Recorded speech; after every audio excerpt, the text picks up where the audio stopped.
একবার ইমাম হাসান রাদিয়াল্লাহু আনহু হজ করার জন্য পায়ে হেঁটে মক্কা যাচ্ছিলেন। তার সাথে তার সাওয়ারি অর্থাৎ উট ছিল, কিন্তু তিনি সেটি ব্যবহার না করে হেঁটেই পথ চলছিলেন। তার পায়ে ফোস্কা পড়ে গিয়েছিল এবং তিনি যন্ত্রণায় খুঁড়িয়ে হাঁটছিলেন।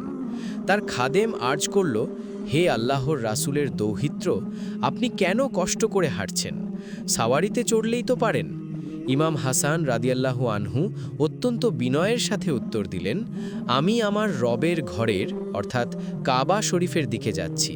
আমি লজ্জিত বোধ করছি যে আল্লাহর ঘরের দিকে যাওয়ার সময় আমি কোনো সাওয়ারিতে চড়ে আরাম করব, যখন আমার শরীর সুস্থ আছে এবং আমি হেঁটে যাওয়ার শক্তি রাখি।